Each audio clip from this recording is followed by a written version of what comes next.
नमस्कार, मी प्राध्यापक येणार जगताप. तुम्ही पाहताय चावडी न्यूज. जिल्हा परिषद आणि पंचायत समिती निवडणुकीच्या प्रचाराची रणधुमाळी सध्या सुरू आहे. आपण आता आहोत वीर बिवडी गट आणि गटातील वीर या गावामध्ये. तसं जर बघायला गेलं तर हा गट आहे जिल्हा परिषदेचा, यामध्ये परिंचे आणि वीर ही दोन मुख्य गावं मानली जात आहेत की ज्या ठिकाणावर खऱ्या अर्थाने राजकारणाची समीकरणं ठरतायत, राजकारणाची समीकरणं बदलतात असं देखील मानलं जातं. खऱ्या राजकीय घडामोडी ज्या आहेत तालुक्याच्या त्या वीर परिंच या गावातून घडतात असं देखील एक कयास आहे. तर आता आपण वीरमधील जे मतदार आहेत, नागरिक आहेत, यांच्या प्रतिक्रिया जाणून घेणार आहोत. आगामी जिल्हा परिषद सदस्य आणि आगामी पंचायत समिती सदस्य ते निवडून देणार आहे, तर काय आहेत त्यांच्या भावना किंवा कसा आहे मतदारांचा कल, एकंदरीत काय आहेत या मतदार राजाच्या प्रतिक्रिया यात आपण जाणून घेणार आहोत. मतदान करणार आहात 5 फेब्रुवारीला तुम्ही जिल्हा परिषदेचा सदस्य आणि तुमच्या पंचायत समितीचा सदस्य निवडून देणार आहात. काय एकंदरीत कल कसा आहे यावेळेला? कल असं मला सांगता येणार नाही, कारण कसं आहे, मी कर्मचारी वर्गामध्ये येतो.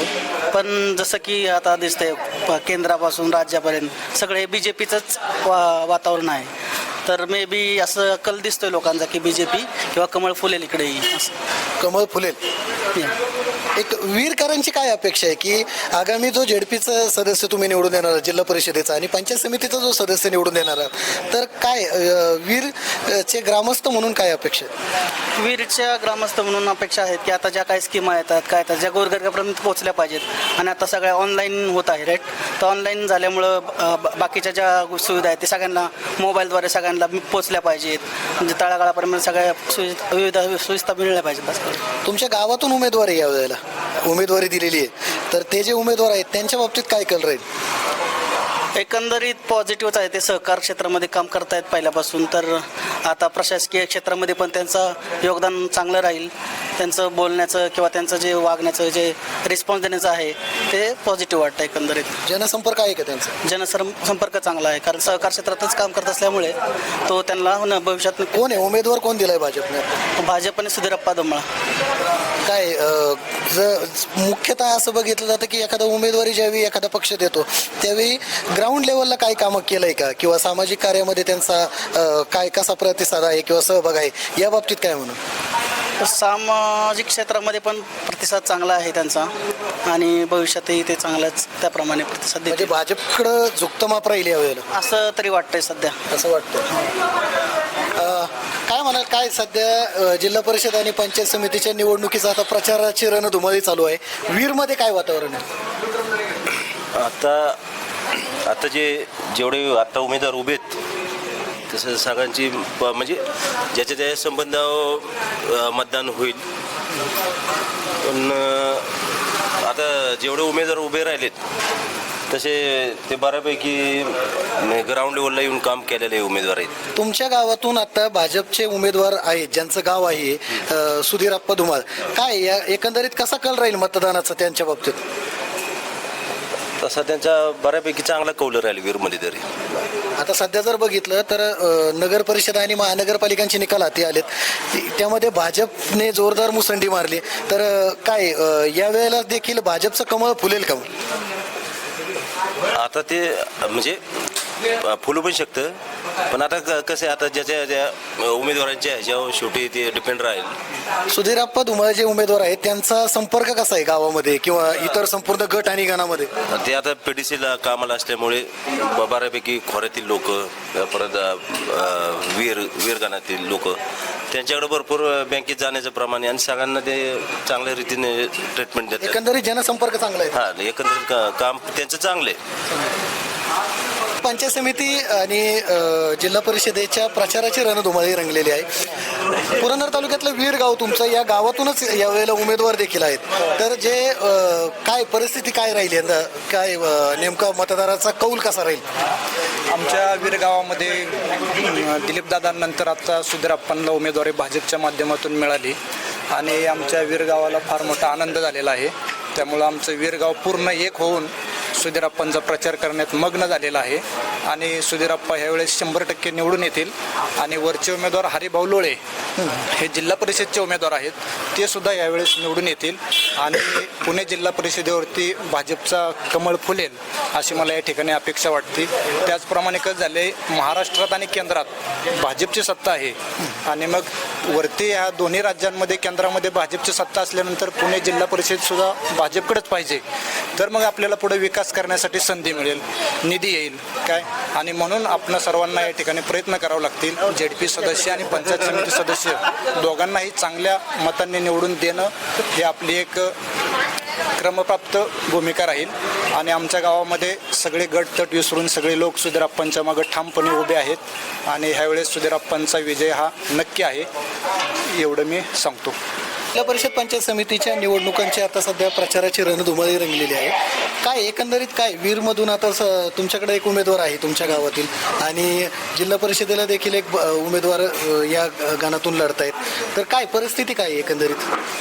सध्या तर बघा, माझ्यापेक्षा तुम्हाला जास्त अनुभव आहे, कारण की राज्याचा नगरपालिका म्हणा, महानगरपालिका, त्याचा भाजपचा स्ट्राईक रेट जो उमेदवार निवडून यायचा आहे तो 80 ते 85%. त्यामुळे इथं बी या वीर बेवडे गाणात भाजप 100% निवडून येईल. काय सध्या जर बघितलं तर आता तुमच्या गावातून जे उमेदवार आहेत सुधीरप्पा धुमाळ यांच्या बाबतीत काय कसा कल राहील मतदारांचा, की कशा पद्धतीने ते काम करतायत किंवा जनसंपर्क कसा आहे? आप्पांचा जनसंपर्क म्हणजे माणूस तो ग्राउंड लेवलला फिरलेला माणूस आहे, त्याच्यामुळे त्यांच्या समाजातल्या शेवटच्या घटकापर्यंत तो पोचलेला माणूस आहे. त्याच्यामुळं मला तरी असं वाटत नाही की इतर उमेदवाराचा लोक पर्याय शोधतील. मला तर गावातनं 100% खात्री आहे की 80% मतदान हे आप्पांनाच होईल. जिल्हा परिषदेच्या साठी हरिभाऊ लोळे हे एक उमेदवार भाजपने दिलेले आहेत. तुम्ही म्हणताय की भाजपला चांगला प्रतिसाद मिळेल.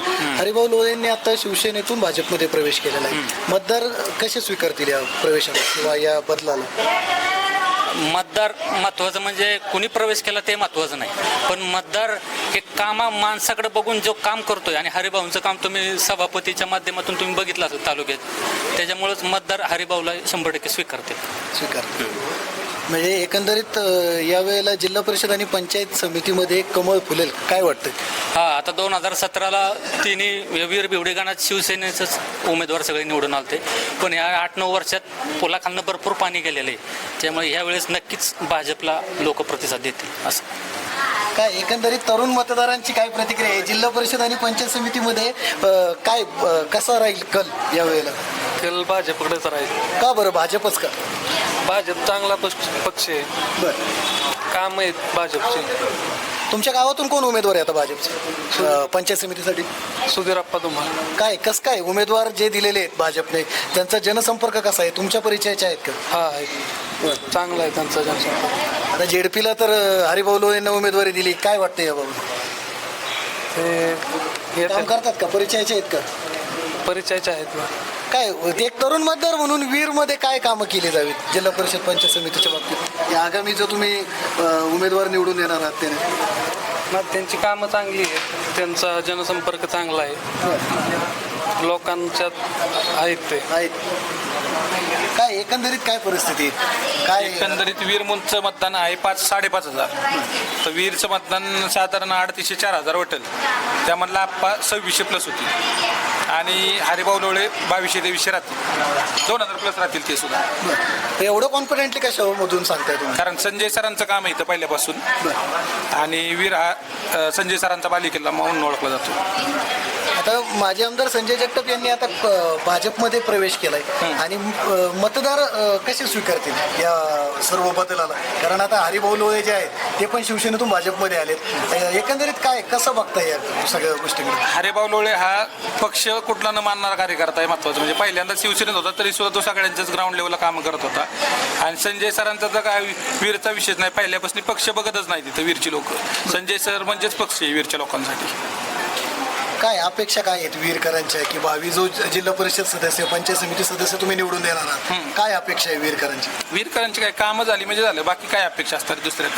दुसऱ्या कोणत्याच अपेक्षा नाही. वीरकरांची कामं झाली आणि ते संजय सर तर करतातच, यांच्या माध्यमातून अनेक जास्त होती. आता येणाऱ्या निवडणुकीमध्ये भाजपकडून असं सांगितलं जातं की कमळ फुलणार आहे जिल्हा परिषद आणि पंचायत समितीत. काय वाटतं याबाबत? 100% त्यात काय वादच नाही.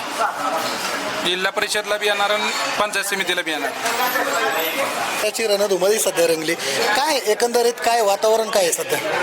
एकंदरीत वातावरण जिल्हा परिषदेला हरिभाऊ लोळे आणि पंचायत समिती वीरगणातून सुधीरप्पा धुमाळ यांना उमेदवारी जाहीर झालेली आहे. तर सुधीरप्पाबद्दल सांगायचं म्हणलं तर PDC बँकेत कार्य करत असताना मोठ्या प्रमाणात जनसंपर्क त्यांचा या वीरगणात झालेला आहे आणि एक प्रामाणिक आणि चांगलं नेतृत्व असल्यामुळे लोकांपर्यंत सामाजिक कार्याची आवड असल्यामुळे लोकांपर्यंत पोहोचलेले आहेत मोठ्या प्रमाणात. आणि संजय सरांचे एवढे जवळचे नातेवाईक असून सुद्धा त्यांनी एवढ्या वर्षात कुठल्याही पदाचा अव्यास दाखवला नाही की काय नाही. एक प्रामाणिकपणे समाजकार्य करत असताना लोकांच्या लोकांसाठी त्यांनी लोकांच्यासाठी नेतृत्व लोकांसाठी त्यांनी हे केलं, उमेदवारी अर्ज जाहीर केला.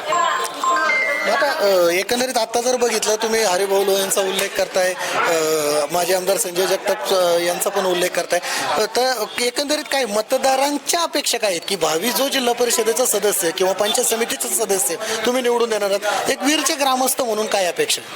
वीरचे ग्रामस्थ म्हणून एक हरिभाऊ लोळे एक उच्च शिक्षित आणि एक चांगलं काम करणारा माणूस आहे. त्यांच्या माध्यमातून वीरचा विकासाच्या दृष्टीने त्यांनी पावलं टाकावी हीच अपेक्षा आहे. आणि आप्पांचा तर काय विषय नाही, आप्पा हे एक चांगले कार्यकर्ते सामाजिक कार्यकर्ते असल्यामुळे आणि पहिल्यापासून एक प्रामाणिक आणि निष्ठावंत नेतृत्व आहे आप्पा म्हणजे. त्याच्यामुळे आप्पांना तर वीरमधून काय असा विरोध नाहीच. 100% मतदान आप्पा वीरमध्ये घेतील आणि 100% ही जिल्हा परिषद आणि पंचायत समितीची दोन्ही सीट ही वीरमधून भाजपाची विन झालेली असते.